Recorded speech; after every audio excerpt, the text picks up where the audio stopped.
मेरी आवाज आ रही है? यस सर, आ रही है। आ रही है सर। ठीक है।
और आयुष नहीं आया अभी तक?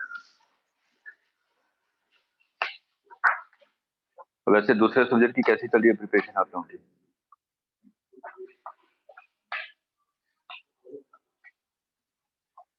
बहुत बढ़िया।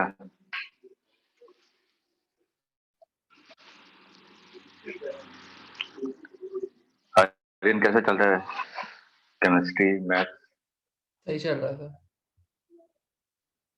ठीक है, तो कम से कम मैथ्स और केमिस्ट्री में टारगेट रखिएगा 70+ का। कि फिजिक्स में अगर थोड़ा बहुत भी डामाडोल हुआ तो वो थोड़ा सा उसको बैलेंस कर दे। और आपका तुषार? सही है, सही चल रहा है। मैथ्स का तो हो गया होगा आप लोगों का सिलेबस? यस सर, मैथ्स का तो कंप्लीट हो गया।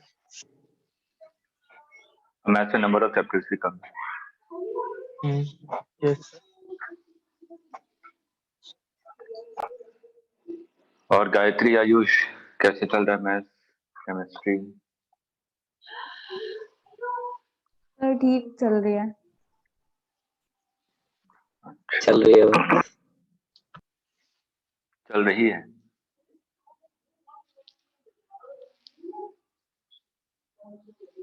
चलिए।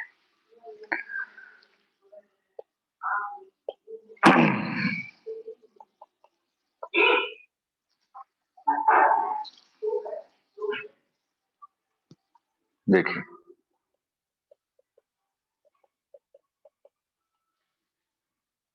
मैं पूरा डेरिवेशन के बाद में क्वेश्चन है, एक फॉर्मूला याद रखिए।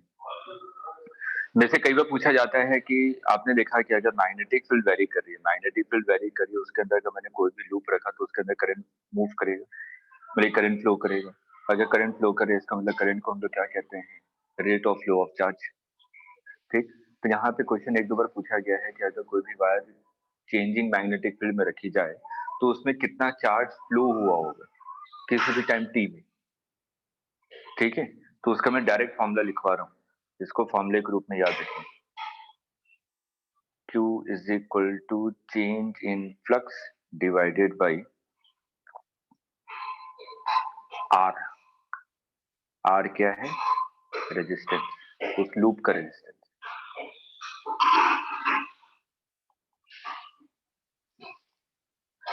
ठीक है, क्यों आया, कैसे आया, उस पार्ट पे अभी डिस्कशन कुछ नहीं कर रहा। तो जैसे कि मैंने कहा कि एक आपका मैग्नेटिक फील्ड है और मैग्नेटिक फील्ड आपको दिया हुआ है B is equal to B naught T cube. Time varying magnetic field है। इसमें एक लूप रखा हुआ आपने, ये एक लूप है जिसका रेडियस क्या है? कैपिटल आर, और इसका जो रेजिस्टेंस है आर ओम। तो आपसे पूछा गया find charge phloem, find charge flown in T not time.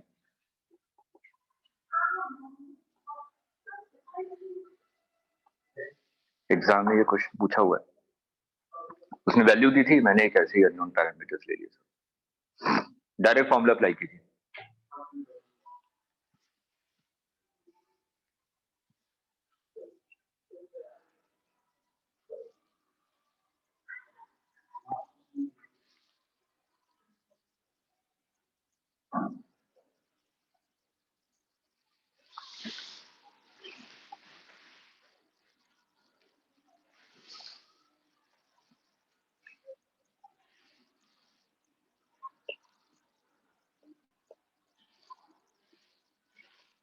phi is equal to b a cos theta।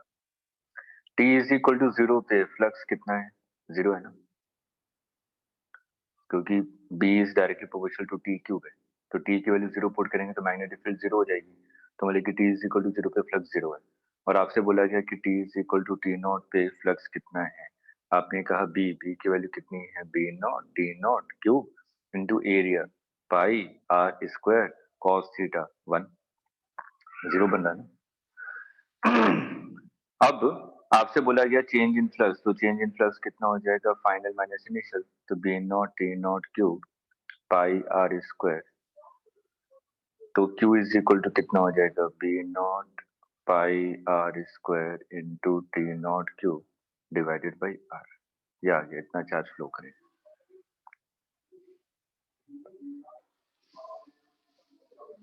Clear है? अब बेसिक तरीका क्या है? बेसिक तरीका मैं ऐसे बता देता हूँ। जैसे कि मैंने कहा कि यहाँ पे आपको क्या निकालना, आपने कहा कि अगर मैग्नेटिक फील्ड वेरी करेगी तो उसके कारण क्या होगा? ईएमएफ इंड्यूस होगा, ठीक।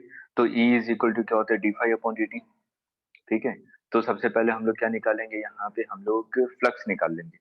Flux is equal to B A cos theta, उसको डिफरेंशिएट करेंगे तो क्या आ जाएगा? ईएमएफ। ईएमएफ आगे तो करंट इज इक्वल टू क्या होता है? Voltage divided by resistance. और उसके बाद जब करंट आ गया तो करंट इज इक्वल टू क्या होता है? D Q upon D T.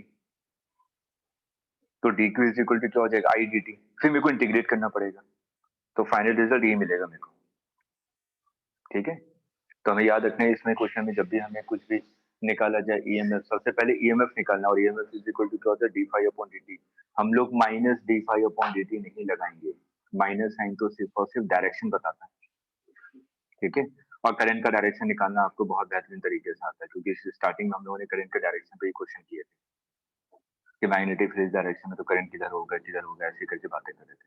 तो हम लोग माइनस कभी मत लगेगा क्वेश्चन को सॉल्व करते समय, डायरेक्शन सबसे आखिरी में पुट कीजिएगा। चलिए एक दो क्वेश्चन फटाफट करते हैं, एग्जाम में ऐसे क्वेश्चन पूछे गए हुए हैं आपके। मैंने कहा इनफिनाइट लेंथ ऑफ वायर है, इसमें आई करंट फ्लो कर रहा है, लेकिन वो वेरिएबल है ये।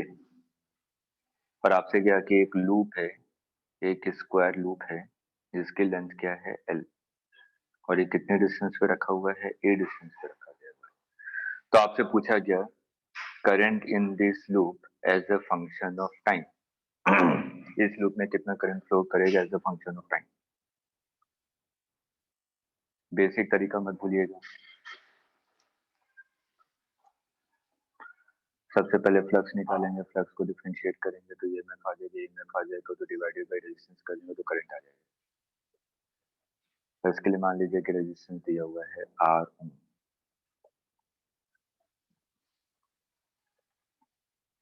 एक मिनट का टाइम देता हूँ, उसके बाद मैं करूंगा।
एडमिट कार्ड आ गया आप लोगों का? अभी नहीं, नेक्स्ट वीक तक तो आ जाना चाहिए, तो उसके बाद एक ही वीक बचेगा।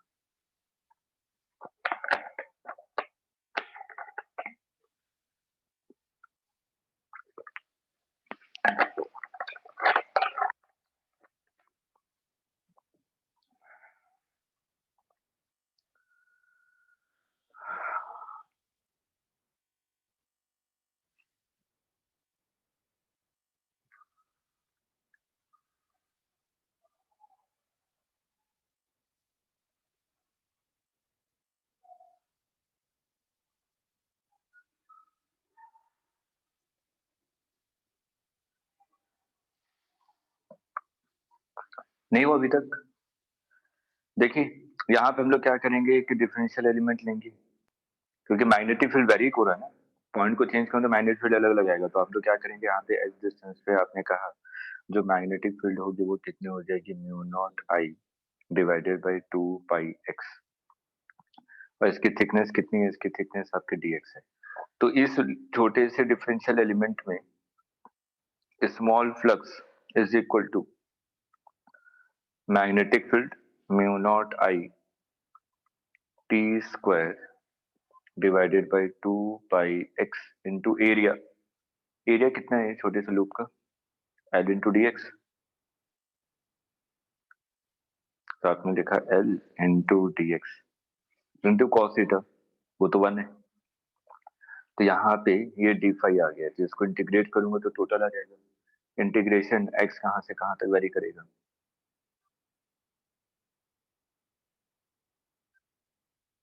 ए से एक्स प्लस ए ए प्लस से एल। ए प्लस।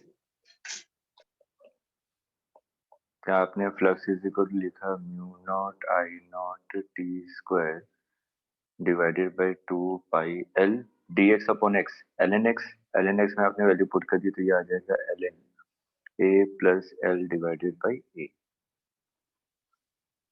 यहाँ तक क्लियर है? अब ये तो फ्लक्स आ गया, फ्लक्स आ गया तो मेरे को करंट चाहिए, तो इसके लिए मैं सबसे पहले क्या निकालूंगा, EMF is equal to D phi over D T. इसको मैं डिफरेंशिएट करूंगा टाइम के रेस्पेक्ट में तो 2t आ जाएगा। तो ये कितना आ जाएगा, mu naught I naught 2t, 2 cancel हो गया, t into L divided by pi ln a plus L divided by A. यहाँ तक क्लियर है? डिवाइडेड बाई रेजिस्टेंस कर दूंगा तो करंट आ जाएगा, EMF divided by resistance. Clear है?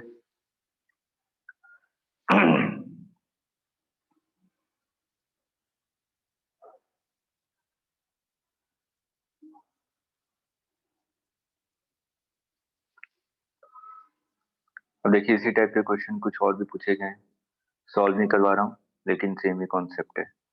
उसने क्या कहा कि आपके पास एक लूप है, ये लूप है जिसका रेडियस मान लीजिए कैपिटल आर है, और इसके एक्सिस पे एक और लूप है जिसका रेडियस स्मॉल आर है, और ये गिवन है कि small R is very very less in comparison to capital R. इसका मतलब ये जो दूसरा वाला सर्कल है, क्या मैं इसको पॉइंट मान सकता हूँ? मान सकता हूँ ना। तो यहाँ पे कहा कि आपसे करंट, इधर करंट आई फ्लो कर रही है, या as a function of time कुछ भी दिया हुआ है, आई दिया हुआ है, मान लीजिए I is equal to I naught T square ही दिया हुआ है, ठीक। तो और यहाँ पे इन दोनों के बीच की डिस्टेंस डी दी हुई है। तो बड़े वाले रिंग की वजह से इस डी पॉइंट पे मैग्नेटिक फील्ड निकाल सकता हूँ, फॉर्मूला पता है आपको, magnetic field on the axis of ring, ठीक। तो इस वाले पॉइंट पे मैं क्या करूंगा, मैग्नेटिक फील्ड निकाल लूंगा। मैग्नेटिक फील्ड आ जाएगा तो मैं क्या निकाल लूंगा, फाई निकाल लूंगा, ठीक। फाई आ जाएगा तो मैं क्या करूंगा, ईएमएफ निकालूंगा, और ईएमएफ आ जाए तो मैं क्या निकाल लूंगा, करंट निकाल लूंगा। आगे समझे? तो यहाँ पे मैंने कहा कि इधर N1 टर्न्स हैं अगर इधर n1 टर्न्स हैं तो एक टर्न के कारण मैग्नेटिक फील्ड इधर b है, तो n टर्न्स के कारण मैग्नेटिक फील्ड कितनी होगी, n इंटू बी। फ्लक्स कितना हो जाएगा, n से मल्टीप्लाई कर देंगे, ईएमएफ में भी इधर n का टर्म आ जाएगा, ठीक है, करंट आ जाएगा।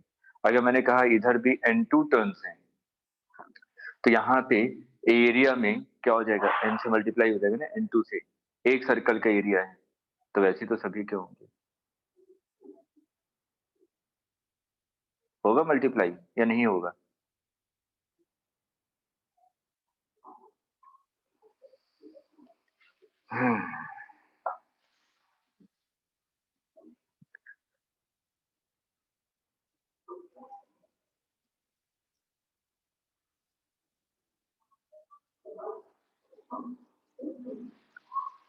होगा कि नहीं होगा?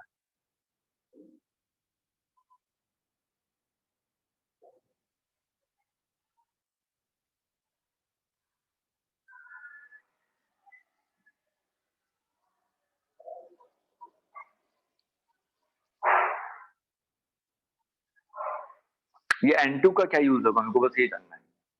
अगर सेकंड वाले में मैंने कहा कि n2 नंबर ऑफ टर्न्स है, तो उसको कैसे यूज करूंगा? n1 वाला तो आपको बोल दिया कि एक रिंग के कारण इतना होगा मैग्नेटिक फील्ड, तो n1 रिंग के कारण कितना होगा, n से मल्टीप्लाई करके। लेकिन यहाँ पे n2 का क्या यूज आएगा?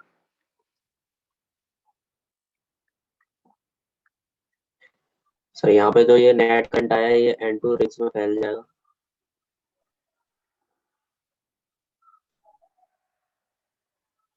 सोचकर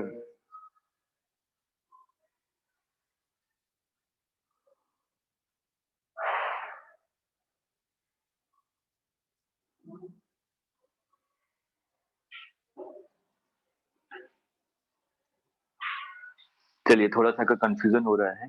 आप लोगों ने ये पढ़ा होगा ट्रांसफॉर्मर। हम लोग कहते हैं ना कि n1 upon n2 is equal to i2 by i1 is equal to v1 upon v2। ये फॉर्मूला तो पढ़ा होगा, v1 upon v2 is equal to n1 upon n2। तो वहां पे म्यूचुअल इंडक्टेंस का काम आता है ना। इसमें करंट पहले वाले कॉइल में फ्लो कर रही है और करंट फिर दूसरे वाले कॉइल में इंड्यूस हो रहा है, इसको कहते हैं म्यूचुअल इंडक्टेंस। इस प्रॉपर्टी को कहते हैं म्यूचुअल इंडक्टेंस, ठीक है। तो यहाँ पर जो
फिर से चले गए सर। बताया तो था, लाइट चली गई। मेरी भी तो चली गई अभी, सर की भी चली गई। हाँ।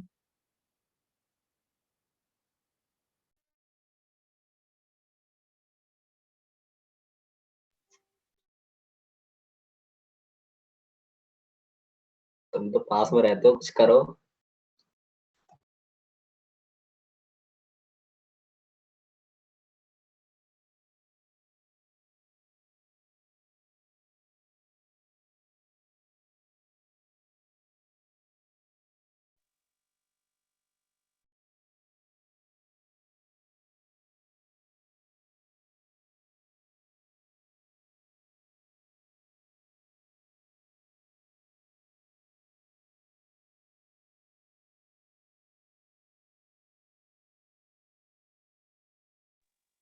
आयुष पेपर दे रहा है फुल सिलेबस के?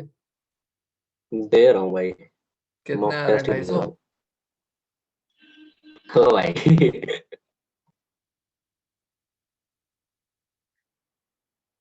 मैक्सिमम है भाई, 120 से ज्यादा नहीं आ रहे अभी। कितने? 120। सही है। तुम्हारे कितने आ रहे छोड़ यार, मेरे जाने क्या करेगा, तू टॉपर है यार। हैं? अरे भाई कहाँ हम अभी छोटे बता दो, लोग। जनरल नॉलेज के लिए सही रहता है। नहीं नहीं, कहाँ तू यार, तू तो आगे मेरा मत बोलना, देखेगा। मुझे पता है।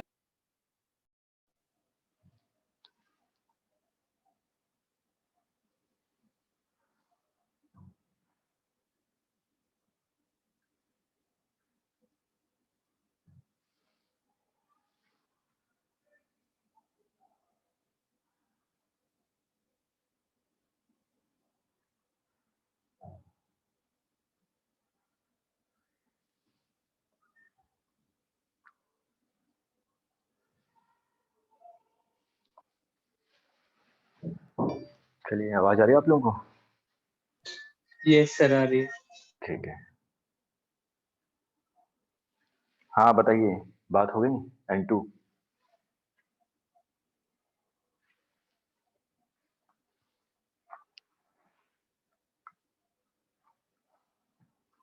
अच्छा, N2 को छोड़ के सब बातें हो गई होंगी।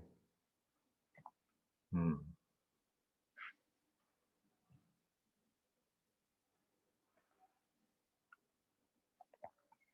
रेजिस्टेंस को बढ़ा देगा N2।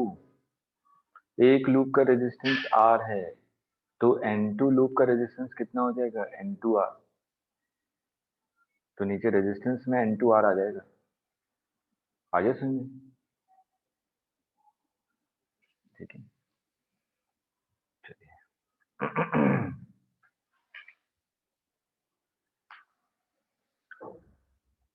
इस तरह के क्वेश्चन आपने देखे होंगे।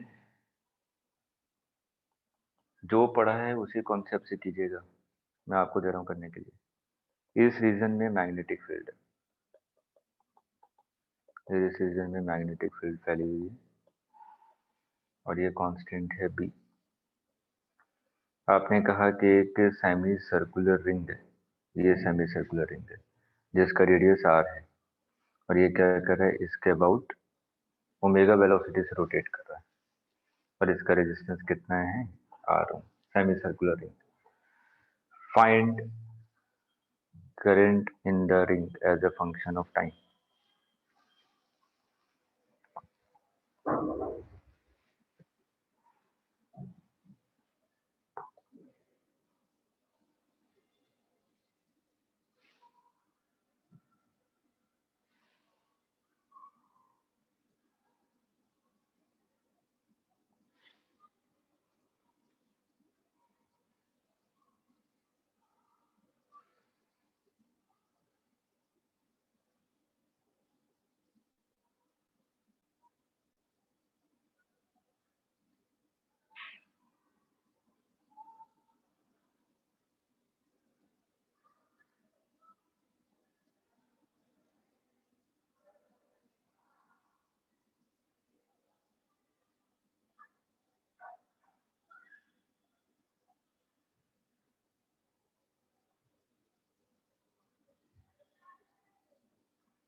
Sir B omega T R square बटे आर।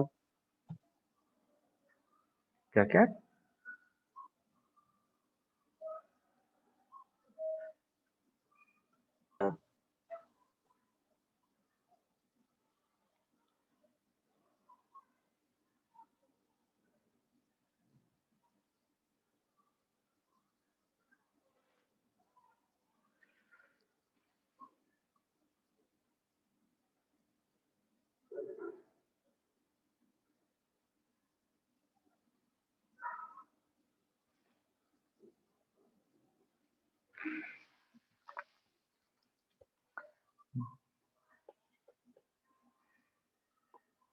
आपने कहा कि किस इंस्टेंट पे मान लीजिए रिंग ऐसा हो गया, ये इतना ही एरिया अंदर है ना, ठीक, और ये एंगल कितना है, ओमेगा टी।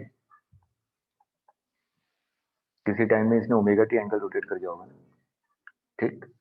अब मैं यहाँ पे अगर बात करूँ तो एरिया इज इक्वल टू कितना हो जाएगा, half R square into omega T. R का एरिया ही होता है ना, half R square into theta. Area of R तो पता है ना सभी को, ठीक है। तो ये आ गया आपके पास। और फ्लक्स इज इक्वल टू क्या होता है, बी ए कॉस थीटा। तो बी कितना है आपका, बी, और एरिया कितना है, 2 आर स्क्वायर ओमेगा टी। अब मेरे को क्या निकालना है, ईएमएफ। तो ईएमएफ इज इक्वल टू क्या होता है, D phi upon D T. T को डिफरेंशिएट करेंगे तो 1 आ जाएगा। तो B R square omega divided by 2। और अगर मेरे को करंट निकालना है तो करंट इज इक्वल टू क्या हो जाएगा, EMF divided by 2 R resistance. आ गया समझ में? अब ये जो करंट है ये तो कांस्टेंट आ गया, टाइम तो वेरिएबल है ही नहीं। लेकिन एक इंपॉर्टेंट पॉइंट, शुरुआत में क्या हो रहा है कि हाफ सर्कल, जब ये हाफ सर्कल कंप्लीट करेगा तो एरिया इंक्रीज हो रहा है, एरिया इंक्रीज हो रहा है ना। अभी और अंदर जाएगा और अंदर जाएगा तो एरिया इंक्रीज होता जाएगा। लेकिन कुछ टाइम के बाद हाफ रोटेशन के बाद ये बाहर निकल रहा होगा, बाहर निकल रहा होगा तो एरिया डिक्रीज होगा। तो इसका मतलब एरिया इंक्रीज हो रहा है पहले केस में, और सेकंड केस में एरिया डिक्रीज हो रहा है, तो करंट अपने डायरेक्शन को चेंज करेगा ना। पहले फ्लक्स की वैल्यू इंक्रीज हो रही थी, करंट उसके हिसाब से फ्लो करेगा। सेकंड केस में क्या होगा, हाफ रोटेशन के बाद फ्लक्स की वैल्यू डिक्रीज होगी, तो क्या करेगा, करंट अपना डायरेक्शन चेंज कर लेगा। लेकिन करंट का मैग्नीट्यूड कांस्टेंट है, तो आपने कहा कि अगर इसका ग्राफ भी पूछ लिया जाए आपसे तो आप कहेंगे जो आईटी ग्राफ है वो कांस्टेंट है, हाफ सर्कल के बाद नेगेटिव हो जाएगा, फिर कांस्टेंट है हाफ सर्कल के बाद पॉजिटिव हो जाएगा, फिर कांस्टेंट है हाफ सर्कल के बाद नेगेटिव हो जाएगा। नहीं आया? आ गया? तो एग्जाम में ग्राफ पूछा गया था, draw graph of current as a function of time. तो ये टाइम कितना हो जाएगा, pi by omega, total time कितना हो जाएगा, 2 पाई बाई ओमेगा, फिर 3 पाई बाई ओमेगा, ऐसे ही चलता जाएगा।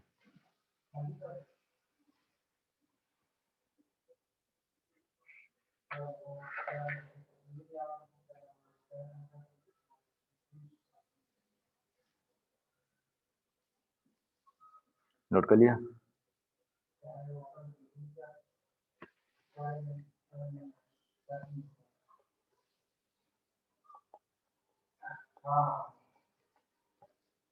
Motional EMF.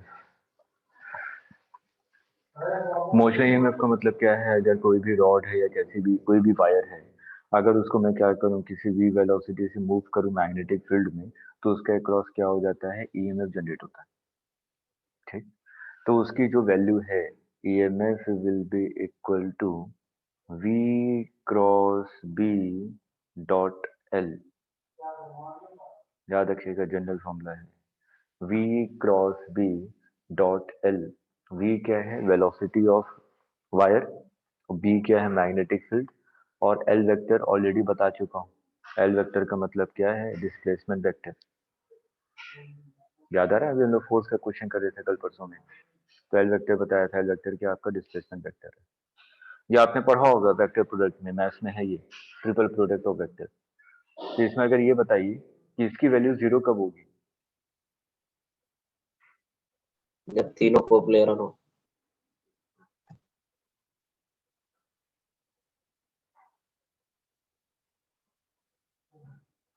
और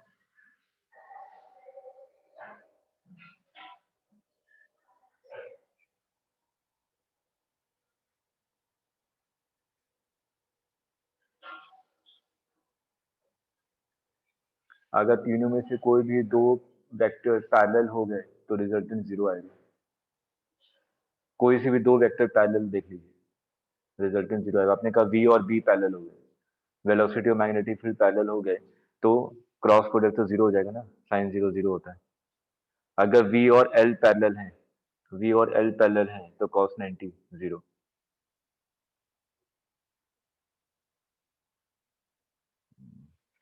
कोई भी दो वेक्टर पैरेलल कर लीजिए।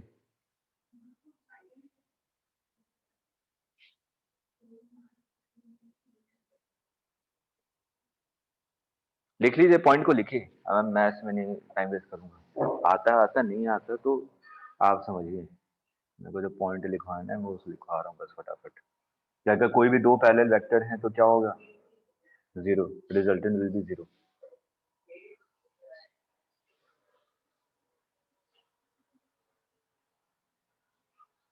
ठीक है, एक क्वेश्चन फटाफट करके दिखाइए, अब सही आना चाहिए। या आपने कहा मैग्नेटिक फील्ड है बाहर की तरफ, और एक रॉड है, ये रॉड है जिसकी लेंथ l है, और ये रॉड इस डायरेक्शन में मूव कर रहा है विथ वेलोसिटी v, और इसका एंगल कितना है, 37। तो आपको बताना है पोटेंशियल डिफरेंस या ईएमएफ अक्रॉस द रॉड। मान लीजिए ए पॉइंट है, ये बी पॉइंट है। सबसे पहले ये बताइए किसका पोटेंशियल ज्यादा होगा, ए का कि बी का?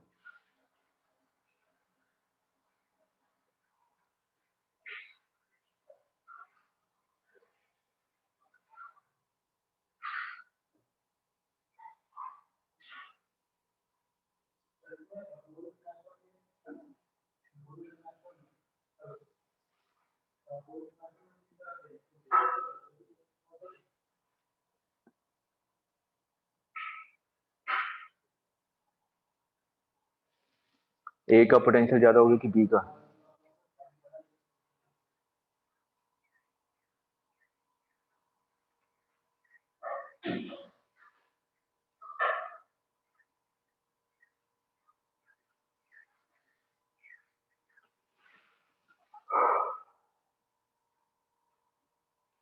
सर ए का। पढ़ाई करूं क्या? बी का।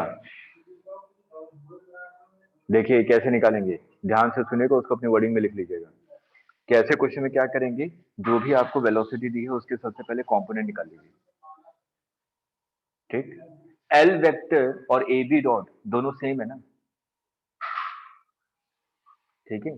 तो जो वेलोसिटी के कंपोनेंट निकालेंगे, या सिंपल कीजिए, वेलोसिटी का या आपने क्या v क्रॉस बी करेंगे तो कहां जाएगा thumb, right hand curl rule.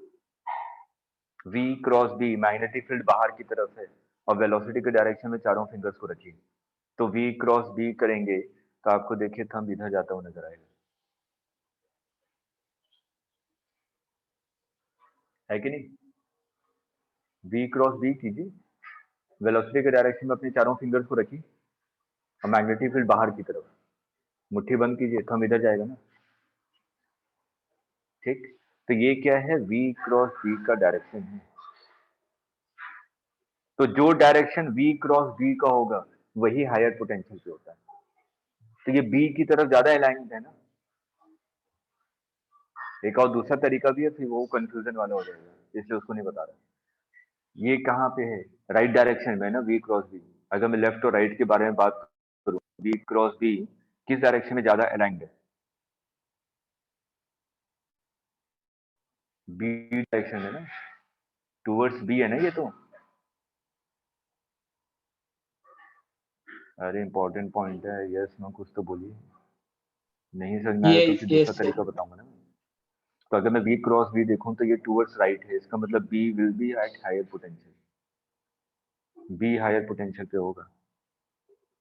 तो हम लोग यहाँ पे क्या निकालेंगे, vb माइनस va, ये पोटेंशियल डिफरेंस है डेल्टा v, और इसी को क्या कहते हैं, ईएमएफ, क्योंकि ओपन लूप सिस्टम है ना, कंप्लीट लूप थोड़ी ना। ओपन लूप में करंट नहीं फ्लो करेगा, करंट नहीं फ्लो करे इसका मतलब करंट जीरो होता तभी तो पोटेंशियल डिफरेंस किसके इक्वल होता है, ईएमएफ के इक्वल। करंट इलेक्ट्रिसिटी में ऑलरेडी पढ़ चुके हैं आप लोग, ठीक। तो आपने कहा कि बी का पोटेंशियल ए के कंपैरिजन में ज्यादा है, इसका मैग्नीट्यूड कितना होगा, फॉर्मूला लगाइए, फॉर्मूला आपके सामने लिखा हुआ है, EMF is equal to V cross B dot L.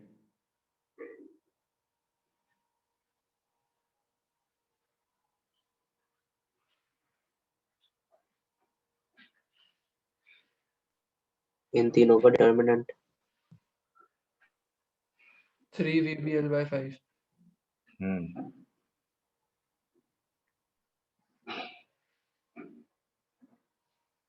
ये एंगल कितना आ गया, 53 आ गया ना। और एल वेक्टर किस डायरेक्शन में है, राइट डायरेक्शन में ना एल वेक्टर। एल वेक्टर का डायरेक्शन वहां पे होता है जो पोटेंशियल हायर पॉइंट पे होता है, जिसका पोटेंशियल हायर होगा उस डायरेक्शन में एल वेक्टर होगा, ठीक। तो एल वेक्टर राइट डायरेक्शन में है और वी क्रॉस बी इधर है, तो दोनों का डॉट प्रोडक्ट लेते हैं ना, देखिए V cross B dot L, V cross B कितना आया, वी और बी के बीच में कितना एंगल है,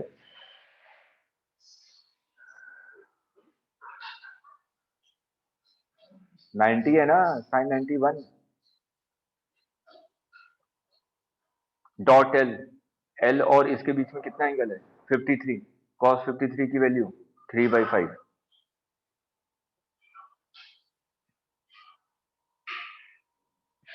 क्लियर है।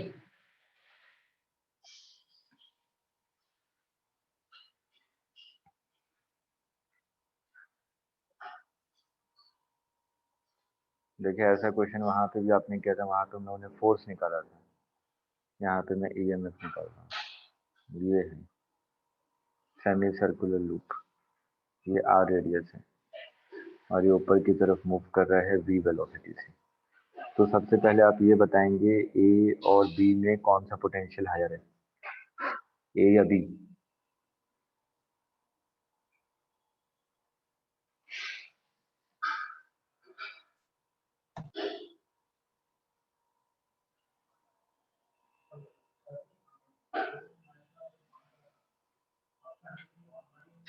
ए। तो यहाँ पे आपने निकाला V A minus V B, ये कैलकुलेट करना है। एल वेक्टर क्या है, 2R।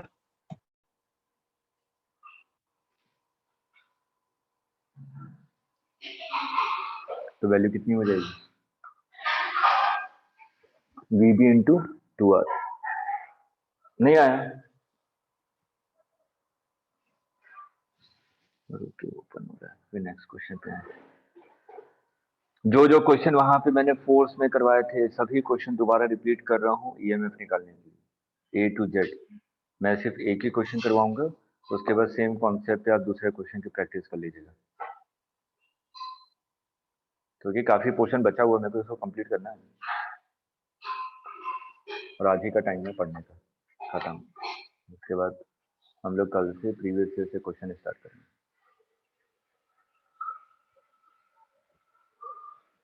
क्या हो गया इसको,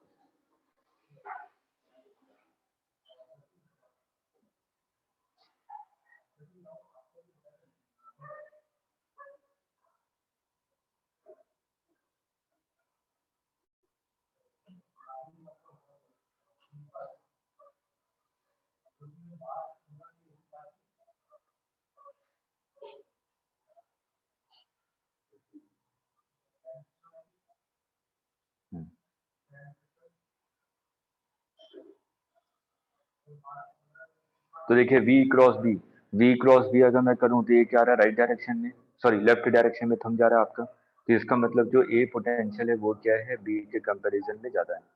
तो potential at A minus potential at B will be equal to B L V. L तो यही है ना, एल की वैल्यू कितनी है, 2R के इक्वल। तो यहाँ पे आपने क्या लिखा, 2BV इंटू आर, ये EMF आ गया।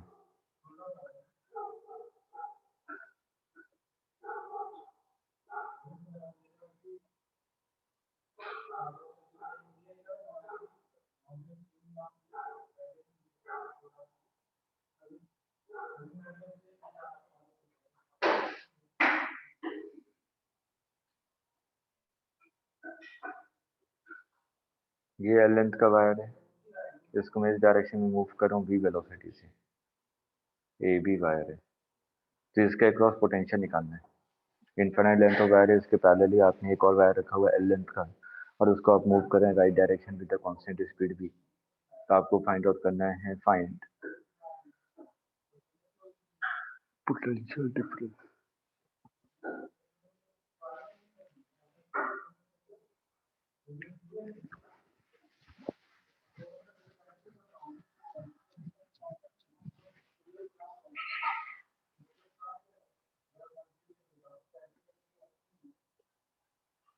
यहाँ पे मैग्नेटिक फील्ड क्या होगा अंदर की तरफ, और इस मैग्नेटिक फील्ड की वैल्यू कितनी हो जाएगी, mu naught I divided by 2 पाई ए, और मेरे को यहाँ पे क्या निकालना है, मोशनल EMF। तो आपने कहा कि delta V is equal to BLV, V cross B, V cross B देखिए कहाँ जा रहा है, V क्रॉस B करेंगे तो V cross B, Tushar, V cross B कहाँ जा रहा है, ऊपर। ऊपर, मतलब कि VA is greater than VB, तो क्या हो जाएगा, V क्रॉस B का वैल्यू कितना है, V into B dot L, L vector भी तो ऊपर की तरफ ही है, ठीक, तो दोनों के बीच में एंगल कितना है, 0, cos 0 की वैल्यू 1, तो BLV हो गया। B की वैल्यू आपने निकाला हुआ है, mu naught into I divided by 2 pi A into L into B, ये हो गया आंसर।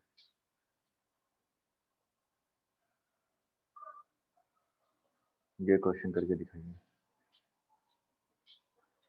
ये आई करंट है, ये वायर है L लेंथ का, ये पॉइंट है, ये B पॉइंट है, इसको ऊपर की तरफ मूव करें विद वेलोसिटी, और ये डिस्टेंस है आपका A।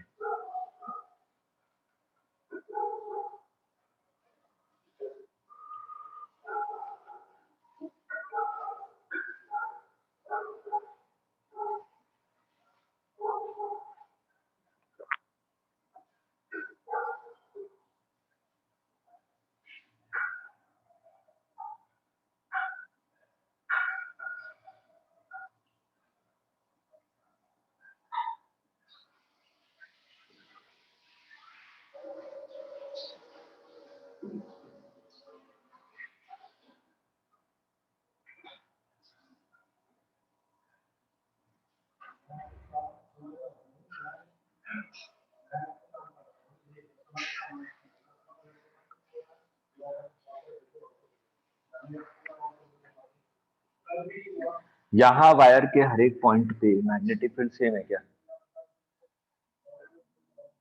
पिछले क्वेश्चन में वायर नहीं के है। हर एक पॉइंट पे मैग्नेटिक फील्ड सेम था, इसलिए आपने डायरेक्ट लगा दिया था।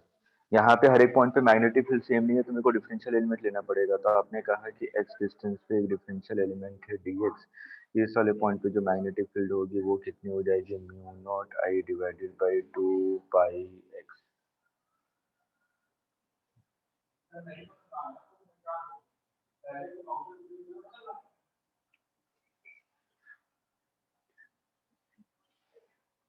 क्लियर है।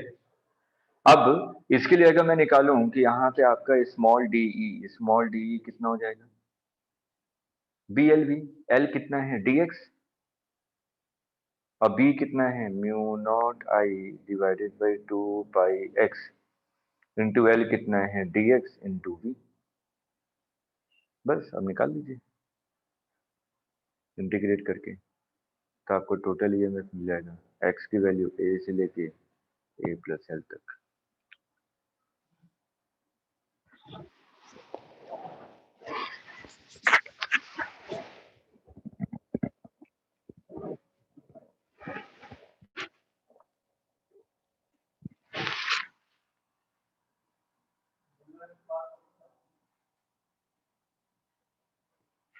हो गया।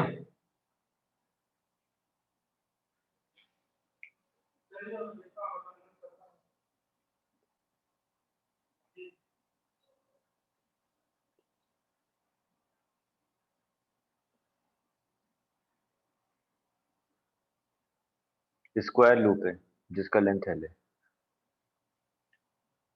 इसको ऊपर की तरफ मूव करें v वेलोसिटी से, EMF इन द लूप।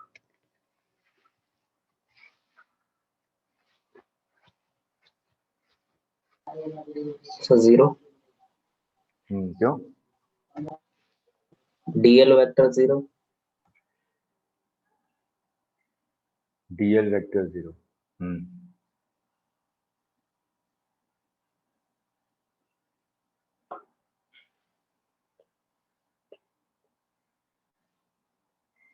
अब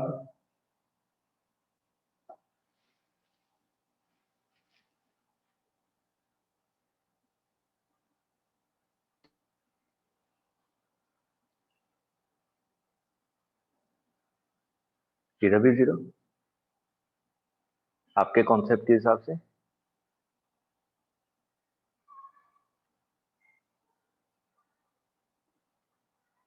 पिछले क्वेश्चन में आपने कहा L वेक्टर 0 है, इस क्वेश्चन में कहा नहीं सर, इसमें L वेक्टर 0 नहीं होगा।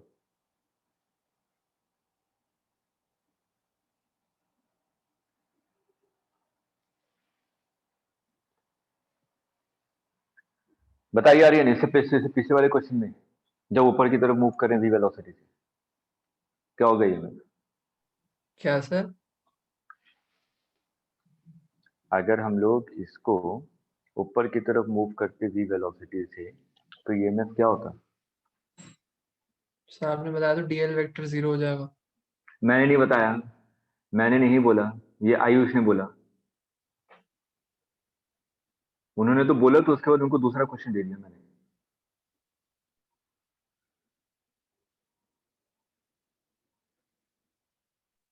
तो V और L में हमेशा एंगल 90 डिग्री होगा ना दोनों केस में। सो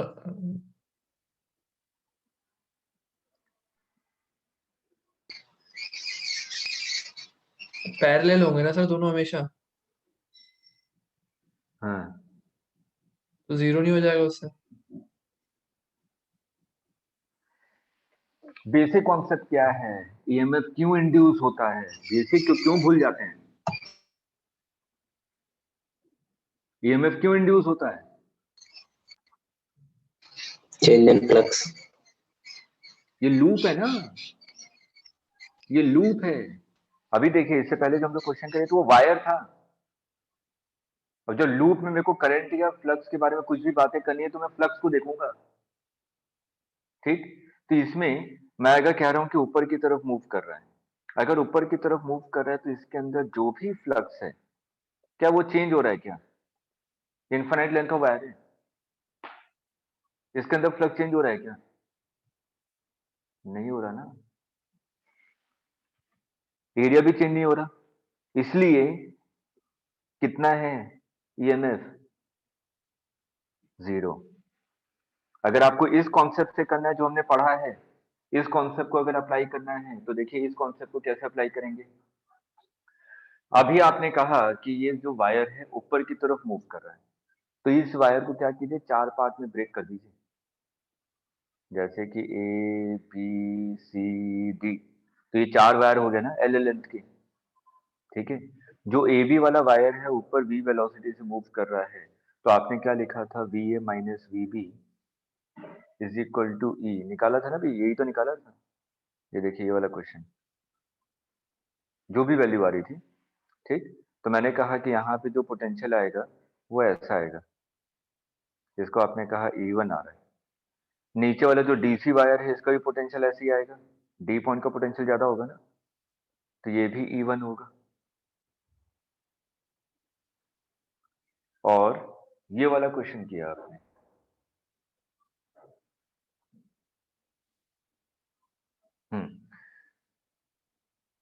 ये वायर है, ये वाला वायर है, ध्यान से सुनिएगा, मैग्नेटिक फील्ड अंदर की तरफ है। इस वायर को मैं ऊपर मूव कर रहा हूं with velocity v। L vector क्या होगा? L वेक्टर भी तो इसी डायरेक्शन में, जो वायर होगा उसी डायरेक्शन में तो L वेक्टर होगा।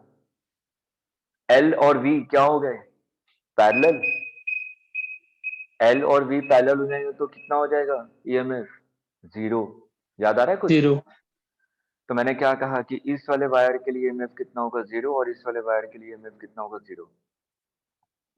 और ऊपर और नीचे वाले वायर को देखो तो जो ईएमएफ है दोनों एक दूसरे के अपोजिट पोलैरिटी में है, तो ई नेट कितना हो जाएगा 0। अब बेसिक तो पता ही है कि नेट फ्लक्स चेंज इसके अंदर हो ही नहीं रहा, तब भी ईएमएफ कितना आना चाहिए 0। क्लियर है?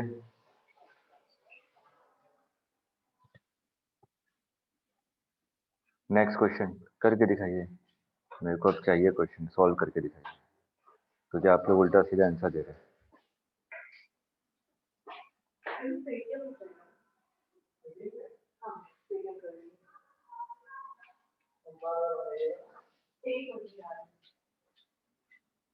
वही स्क्वायर लूप है, v वेलोसिटी से राइट डायरेक्शन में मूव कर रहा है। कीजिए फटाफट कीजिए।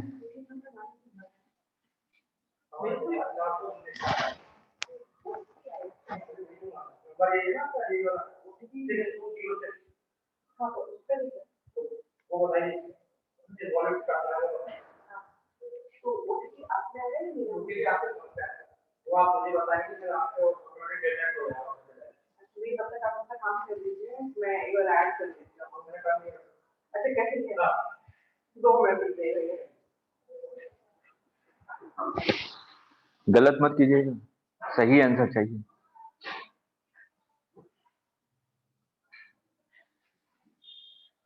गायत्री आप सुन रही हैं?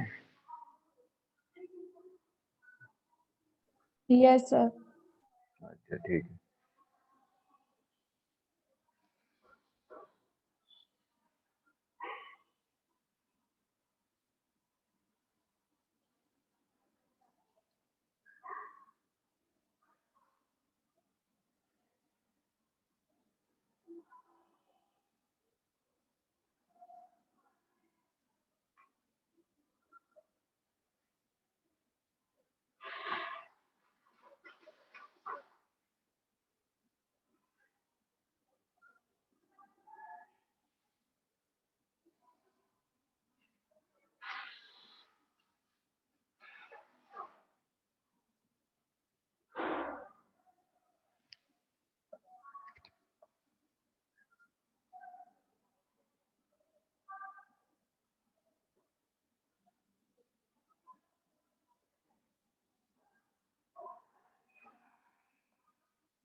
सर ईएमएफ एक्स पे डिपेंड हो गया आ रहा है।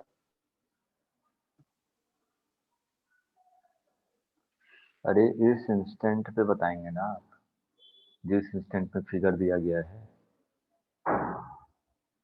मैंने ये थोड़ी ना पूछा ये किसी भी टी टाइम पे निकालना आपको ईएमएफ।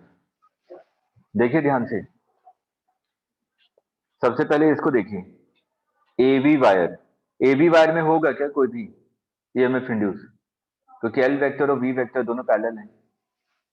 ठीक, बीसी वायर में कहाँ पे ईएमएफ कितना हो जाएगा बीएलवी, और बीएलवी कितना होगा, ये ऐसा होगा ना, ऐसा ऊपर पोटेंशियल ज्यादा होगा, तो आपने कहा ये E1 है।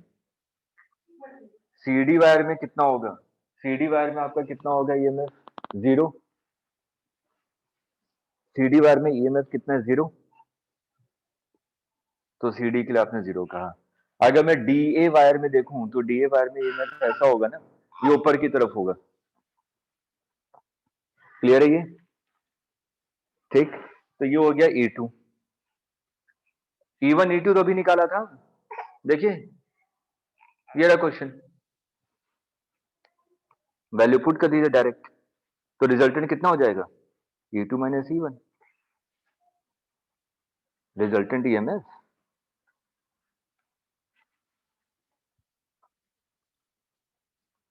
नहीं आया, आ गया समझ में? सर E1 माइनस हम्म। E2 करेंगे। हाँ, किसका ईएमएफ ज्यादा होगा, E1 की E2? अच्छा, ये भी E1 लिख दिया। कौन सा ईएमएफ ज्यादा होगा, E1 की E2? किसका मैग्नीट्यूड ज्यादा होगा, E2 का ना। E2 का। तो E2 हाँ माइनस यस E1 सर। करें। हाँ, तो E2 माइनस E1 का नेट ईएमएफ आ जाएगा। तो सर डायरेक्शन तो सेम होगी ना, तो कर क्यों रहे हैं माइनस? अरे कैसे डायरेक्शन सेम है, ये ऊपर पोलैरिटी है, ये ऐसा है, तो नेट ईएमएफ क्या लिखेंगे, इधर से जा रहे हैं माइनस से प्लस और इधर जा रहे हैं तो प्लस से माइनस, तो सब्ट्रैक्ट होगा ना ईएमएफ।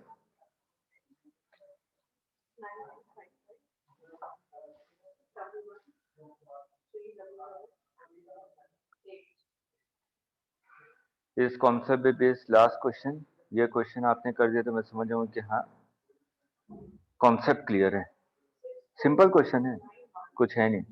और इस क्वेश्चन को इंपॉर्टेंट मार्क कीजिएगा क्योंकि इस टाइप के क्वेश्चन बताए एग्जाम में पूछे जाए अलग अलग तरीके से।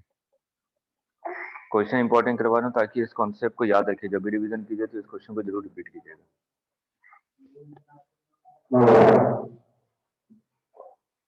आपने कहा कि एक क्या है, सर्कुलर लूप है और जिसका रेडियस कितना है, कैपिटल आर, जिसका रेडियस कैपिटल आर है। सर्कुलर लूप है, इसका रेडियस कैपिटल आर है। आपसे यहाँ पे पॉइंट बोले गए P Q R S, ये 4 पॉइंट दिए गए। सबसे पहले तो ये बताइए नेट ईएमएफ कितना होगा,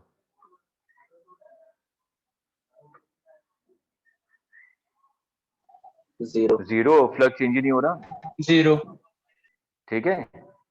अब इस लूप को क्या कर रहे हैं, आप राइट डायरेक्शन में मूव कर रहे हैं विथ वेलोसिटी भी। ये जो सर्कुलर लूप है ये राइट डायरेक्शन में मूव कर रहा है विथ वेलोसिटी भी। मेरे से अलग अलग पॉइंट पे पूछा गया पोटेंशियल, ये पूछा गया VQ minus VS, VP minus VR, VP minus VQ। जल्दी से निकालिए, सही निकाल दिया तो मैं समझ रहा हूँ कि हाँ कॉन्सेप्ट समझ में आ गया।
Sir 2 VBR and 2 VBR and VBR/2.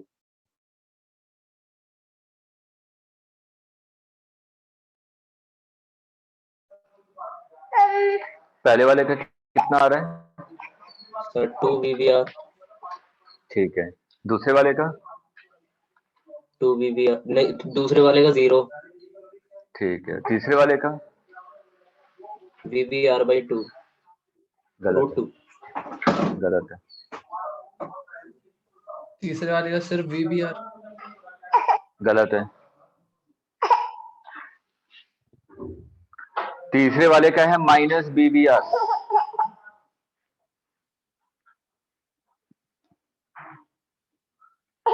देखिए देखिए, फिर से देखिए, प्लस माइनस। इसमें ये लास्ट क्वेश्चन करवाऊंगा, उसके बाद दूसरे कॉन्सेप्ट पे जाऊंगा।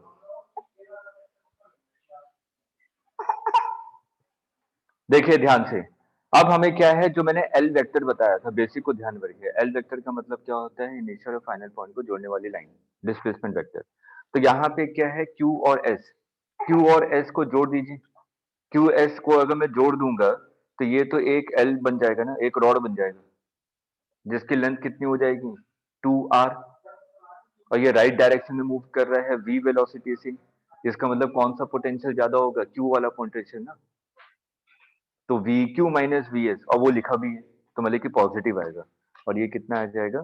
2BR into we, BLV। अब हम लोग आते हैं दूसरे वाले में, VP एंड R।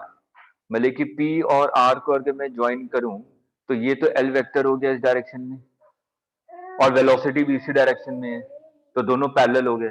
दोनों पैरेलल हो जाएंगे तो पोटेंशियल डिफरेंस कितना हो जाएगा? 0। अब उसके बाद आते हैं लास्ट वाले पे, कि जो है आपका VP माइनस VQ। तो P और Q को जोड़ दीजिए लाइन। P और Q को अगर आप देखें ध्यान से, अगर मैं इन दोनों लाइन को जोड़ दूंगा तो सबसे तो पहले ये बताइए कि कौन सा पोटेंशियल हायर पोटेंशियल पे है, P की Q? Sir Q. Q। V cross B देखिए, वेलोसिटी इस डायरेक्शन में ना, वेलोसिटी इस डायरेक्शन में, वेलोसिटी इस डायरेक्शन में है, तो V क्रॉस B करेंगे, V क्रॉस B करेंगे, आपको ये मिलेगा,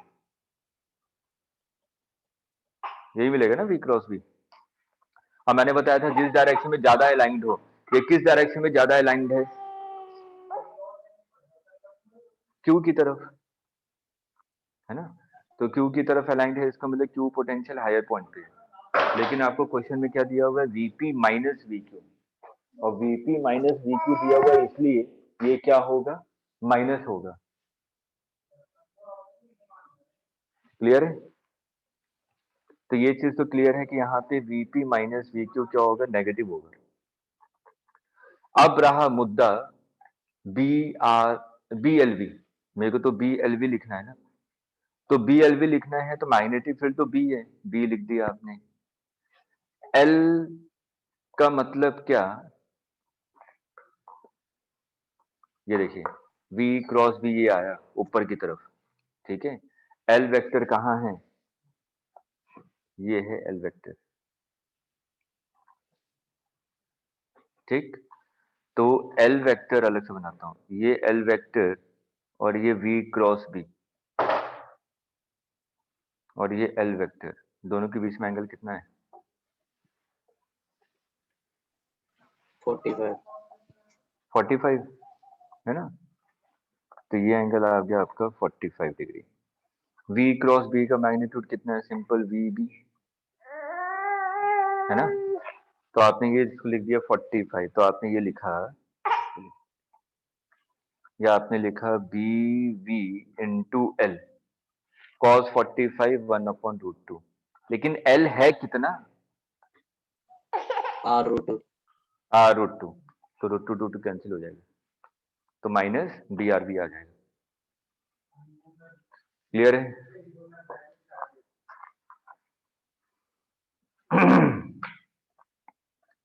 real problem as it is, जैसे वहां पे हम लोगों ने किया था, मैं पहले बताया था कि रियल प्रॉब्लम में हम लोग क्या कर रहे हैं, इलेक्ट्रिकल को मैकेनिकल में कन्वर्ट कर रहे हैं।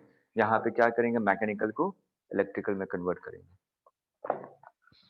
एक क्वेश्चन करवा दूं क्या, या कर लेंगे? कर लेंगे, ठीक है।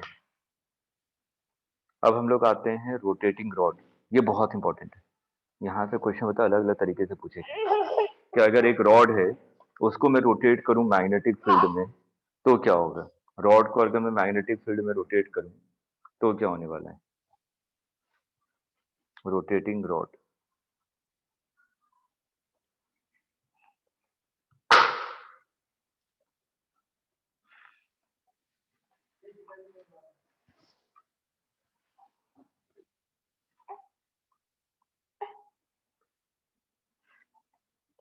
ये मैग्नेटिक फील्ड है,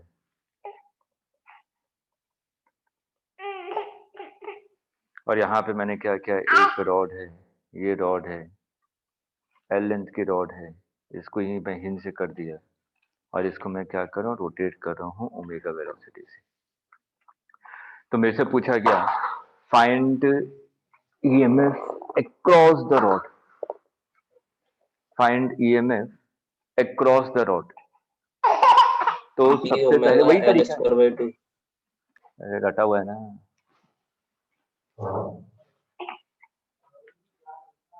किया कैसे, कीजिए कीजिए, ये इंपॉर्टेंट इससे करवा रहा हूँ, नहीं तो मैं डायरेक्ट फॉर्मूला बता देता, यहाँ पे फॉर्मूला नहीं बता रहा हूँ क्योंकि इसके बाद एक दो क्वेश्चन करवाने हैं। हम लोग यहाँ पे क्या करेंगे, कोई सा भी एक छोटा सा डिफरेंशियल एलिमेंट ले लेंगे। अगर कोई भी पार्टिकल रोटेट करता है तो उसकी टेंजेंशियल वेलोसिटी होती है ना आर ओमेगा, तो v पता चल गया मेरे को, v पता चल गया, उस डिफरेंशियल एलिमेंट की लेंथ पता है dx, तो उसके क्रॉस ईएमएफ कितना हो जाएगा, b v इंटू dx। उसको इंटीग्रेट करेंगे तो टोटल ईएमएफ आ जाएगा अक्रॉस द रॉड। मेरे को तो ऐसा लग रहा है मैं मैथ्स की प्रैक्टिस करवा रहा हूँ, कैलकुलस तो मैं ही हो स्ट्रॉन्ग गया करवा सर। देता हूँ, ठीक है। तो मैथ्स वाले लोगों का होता है कंट्रीब्यूशन बड़ा कम रहता है, क्योंकि कैलकुलेशन वाला जो कैलकुलस पार्ट है जो कि आपका 60% कवर करता है मैथ्स में, ठीक, वो फिजिक्स वाले ही स्ट्रॉन्ग करवा देते हैं। इतने क्वेश्चन करवा देते हैं कि हाँ कैलकुलस में कैसे सोचा जाता है, कैसे करना है।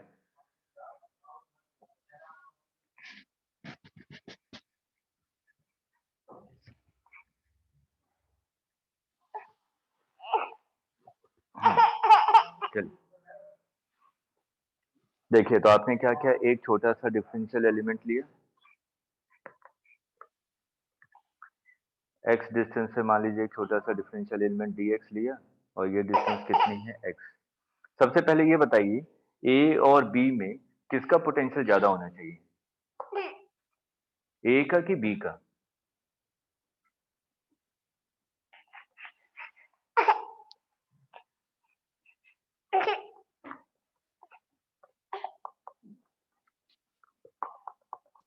सर ए का। a का। देखिए आपने क्या किया, ये dx एलिमेंट है, dx एलिमेंट की वेलोसिटी ऊपर की तरफ v इज इक्वल टू कितनी हो जाएगी, x ओमेगा, ये क्लियर है, ठीक।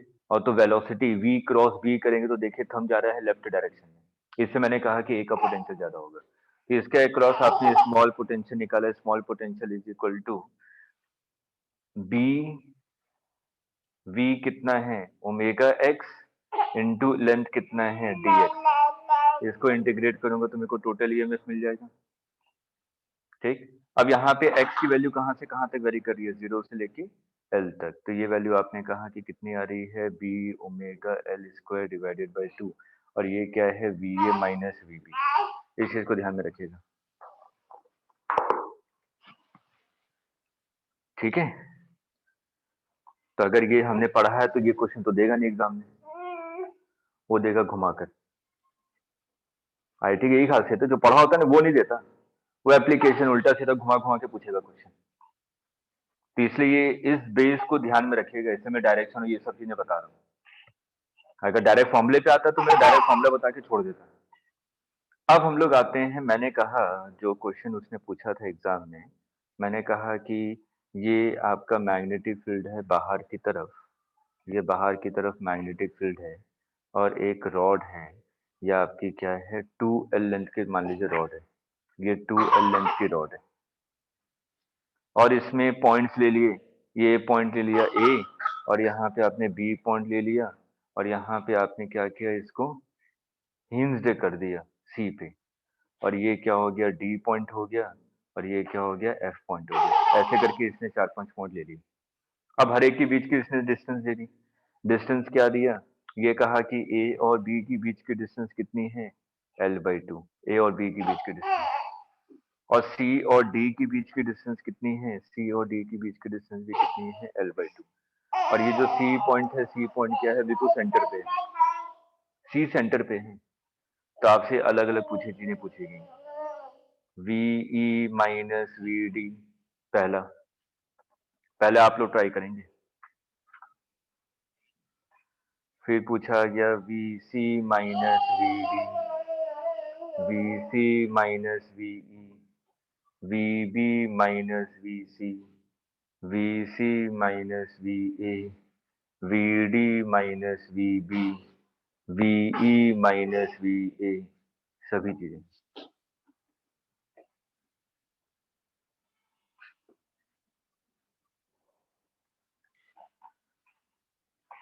चलिए ट्राई कीजिए।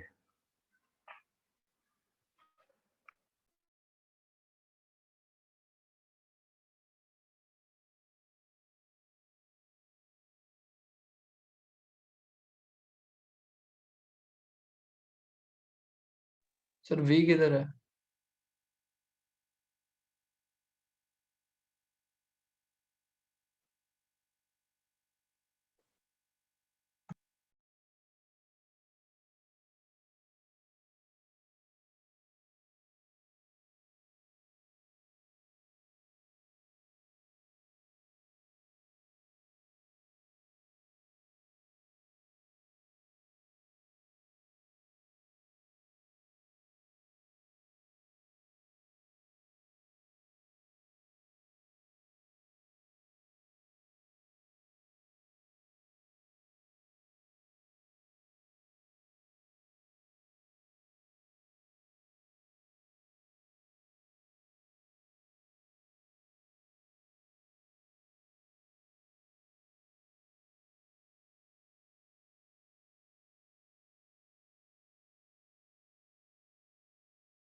आया? होते जाइए आंसर।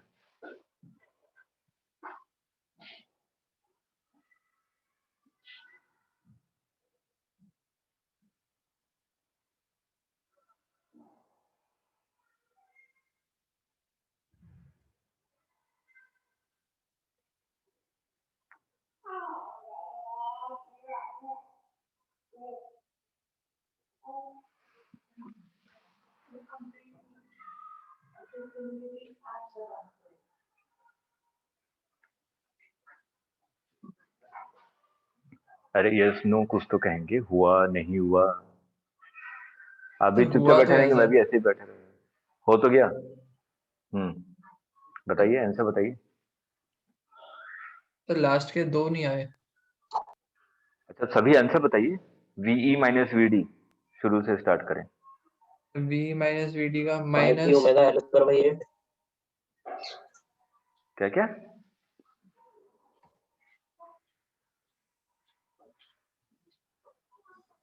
हाँ क्या है, बोलिए बोलिए। अरे ज्यादा से ज्यादा गलती तो होगा ना, और क्या होगा? Minus B omega L square by 8। ठीक है। दूसरा? B omega L square by 8।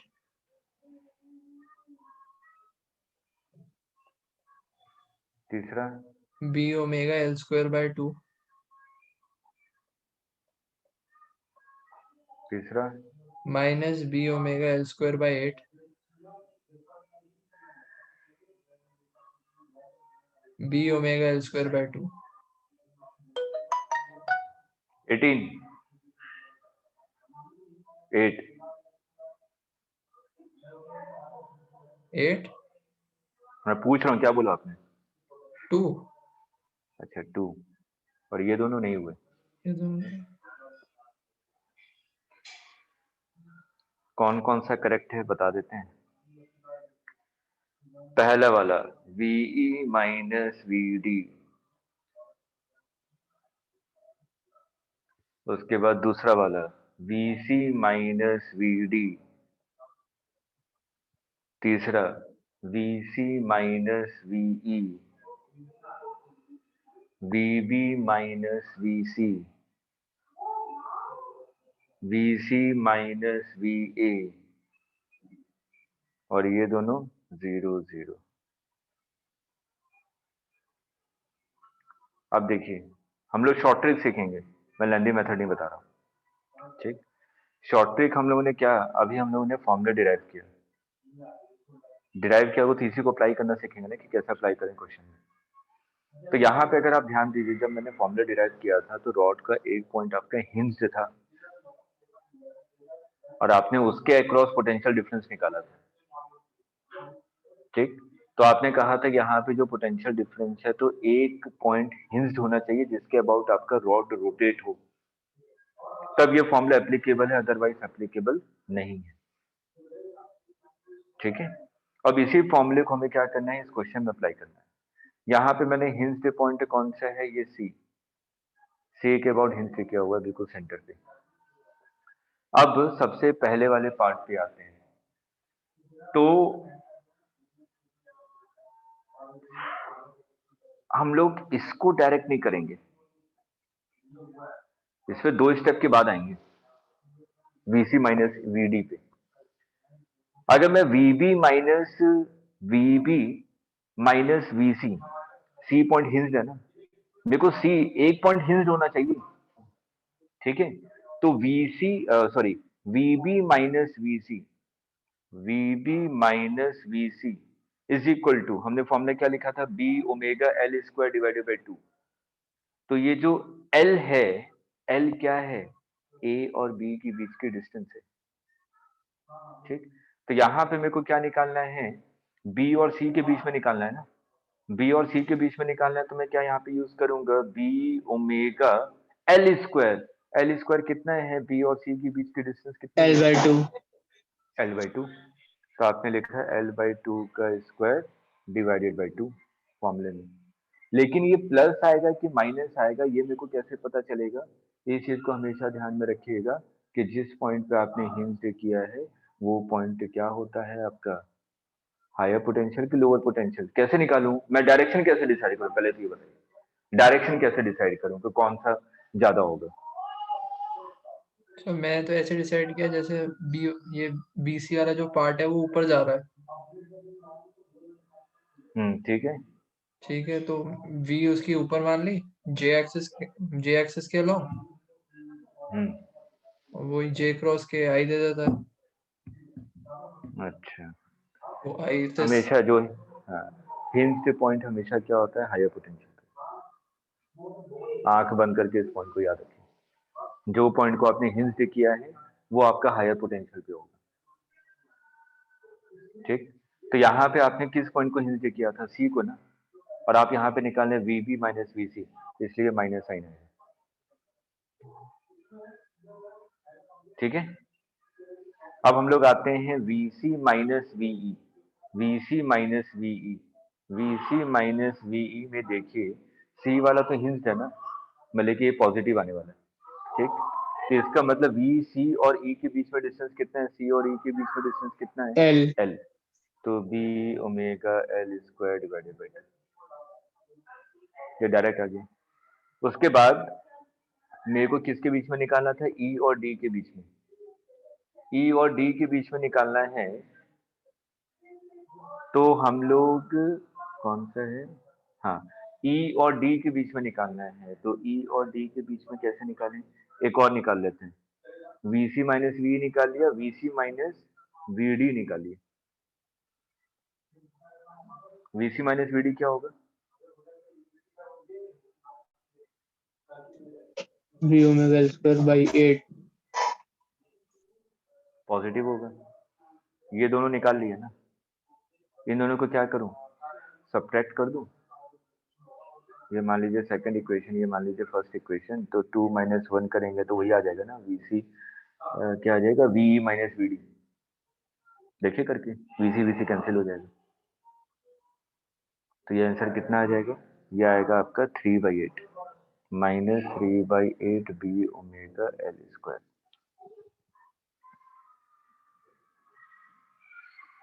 इन दोनों में आते हैं, अब ये सब हो जाएंगे ना, ये वाले पार्ट, ये सब हो जाएंगे ना। 2-3 बता दिए मैंने। अब इस पे आते हैं, VD माइनस VB, C से B की डिस्टेंस और C से D की डिस्टेंस दोनों सेम है ना, तो इसका मतलब B का पोटेंशियल और D का पोटेंशियल क्या होगा? सेम होगा।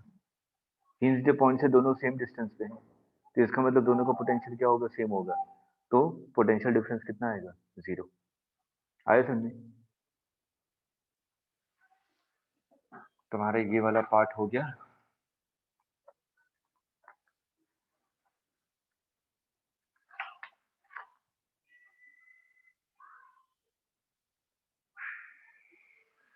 हम लोग इतना ही, और बस एक म्यूचुअल इंडक्टेंस और सेल्फ इंडक्टेंस का रह गया।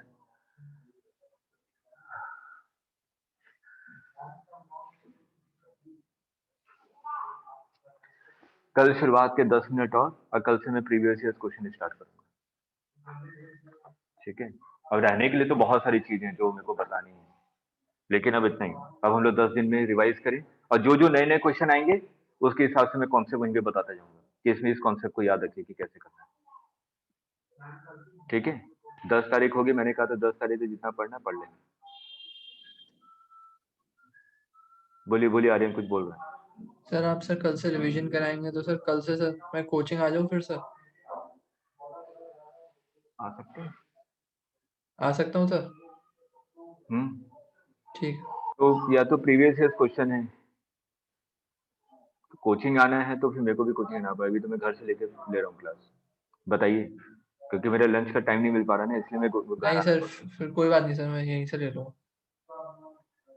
क्योंकि अभी आप लोगों का एक्स्ट्रा क्लास के चक्कर में जो 2-2 घंटे बढ़ाए गए हैं, तो मैंने अपना लंच आवर भी हटा दिया, ठीक है। तो वो बीच में तो थोड़ा सा गैप है 15 मिनट का, इसलिए मैंने आपको कहा था कि मेरी 2:30 बजे क्लास खत्म होती है, तो 15-20 मिनट के बाद आपकी क्लास स्टार्ट करूंगा। और जब टाइम टेबल बना तो किसी ने ध्यान ही नहीं दिया कि 2:30 बजे के बाद आपकी क्लास लग गई मेरी तुरंत। देखते हैं, अगर 1-2 दिन में अगर आपको लगता है कि ऐसी कोई प्रॉब्लम है तो फिर हम लोग कोचिंग में कर लेंगे, कोई दिक्कत नहीं है, ठीक। तो ठीक हम है लोग एक एक क्वेश्चन पेपर डिस्कस करते रहेंगे। मेंस का कोई सा भी पेपर उठाऊंगा जो प्रीवियस ईयर का है, जो पूरे फुल सिलेबस का है, उसमें आपका कंट्रीब्यूशन ज्यादा होगा, मैं पहले ही बता रहा हूँ। हर एक क्वेश्चन में मैं आपसे जवाब चाहूंगा कि हाँ इसमें आप क्या लगा रहे हैं, इसमें क्या नहीं लगा रहे। उसके बाद फिर मैं आखिर में बताऊंगा कि हाँ इसमें अगर कहीं पे कोई नया कॉन्सेप्ट होगा तो वो चीज मैं बता दूंगा। क्वेश्चन आपको सॉल्व करने हैं, इस चीज का ध्यान रखिएगा। हम लोगों का 1.5 घंटे का टाइम है, 25 क्वेश्चन है, तो आपको सॉल्व करने हैं 45 या 50 मिनट के अंदर या 1 घंटे के अंदर। ठीक है, तो कल से हम लोग एक एक मेंस का पेपर उठाना स्टार्ट करते हैं, ताकि थोड़ा सा कॉन्फिडेंस भी आपका आ जाए कि हमारे जो पढ़ा है वही है। कुछ मेंस में वो अलग से कहीं से क्वेश्चन नहीं पूछ ले रहा है, जो कॉन्सेप्ट है उसी पे क्वेश्चन आते हैं। सिर्फ इसलिए मैं करवा रहा हूँ ताकि कॉन्फिडेंस लेवल बना रहे। ऐसा ना हो कि इतनी सारी चीजें पढ़ ली और आपको लग रहा है कि कैसे होगा। अभी कुछ चैप्टर बचे हुए हैं, ठीक है, वो चैप्टर बचे हुए तो उसके पीछे नहीं भागेंगे। मैं बार बार कह रहा हूँ, अभी भी फिर से कह रहा हूँ कि जो चैप्टर बचे हुए हैं उसको छोड़ दीजिए, जितना पढ़ लिया पढ़ लिया। बस उसको किसी भी तरीके से दोबारा सभी चीजों को रिकॉल कर लीजिए जितनी चीजें पढ़ी हुई हैं, नहीं तो पढ़ा हुआ बेकार मत होने दीजिए उसको।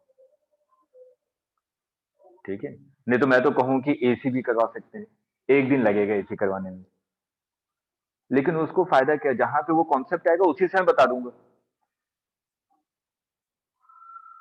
मैं कहूँ कि सेमीकंडक्टर स्टार्ट कर देते हैं, लेकिन मैंने कहा कि सेमीकंडक्टर मेरे को लगेगा 2-3 दिन प्रीवियस ईयर से क्वेश्चन हो जाएंगे, फिर मैं बीच में एक टॉपिक लेके सेमीकंडक्टर को पढ़ा दूंगा।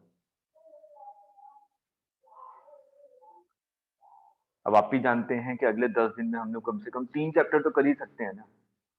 ऑप्टिक्स का बहुत डिटेल में नहीं तो 4-5 दिनों में तो ऑप्टिक्स कर सकते हैं, सेमीकंडक्टर 2 दिन में कर सकते हैं, और उसके बाद कौन सा पार्ट बचा है, एसी और ईएम वेव्स, इसको 1 दिन में कर सकते हैं। हो गया सिलेबस कंप्लीट, बस मॉडर्न फिजिक्स रह जाएगी।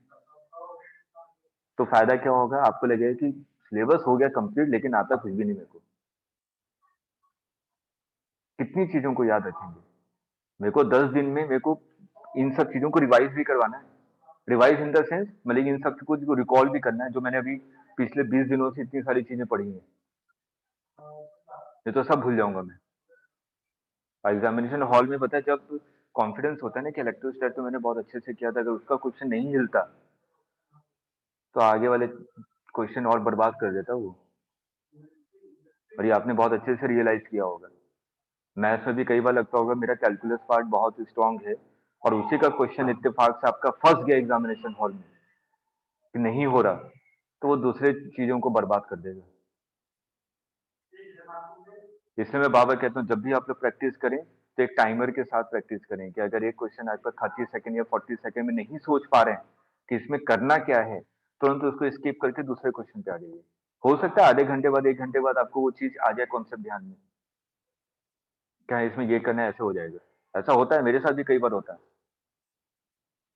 क्योंकि मैं आप लोगों को कोई क्वेश्चन करवाता हूँ, वही 11th में भी चल रहा है, तो 11th वालों को उस क्वेश्चन को किसी एक लेंदी मेथड से मैंने एक बार बता दिया था, मेरे को दिमाग में क्लिक ही नहीं किया था, और आप लोगों को जब आपकी क्लास में आया दिमाग में क्लिक किया, मैंने आपको वो सॉल्यूशन बता दिया कि इसको ऐसे करें ऐसे करें, 2 स्टेप में आंसर आ जाएगा।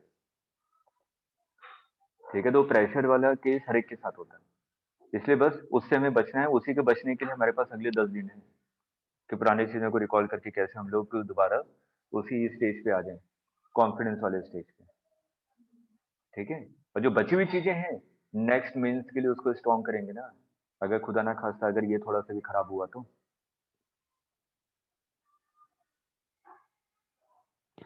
ठीक, तो आप लोग अपने टाइम को बचा के जितनी अच्छी मेहनत कर सकते हैं वो आपके लिए फायदेमंद है। जितने टेस्ट दे सकते हैं उतने टेस्ट दीजिए। अगले 10-12 दिन आपका होना चाहिए कि पर डे आपको एक टेस्ट देना है, और टाइमर कितना होना चाहिए, 2 आवर्स 15 मिनट, इससे ज्यादा नहीं।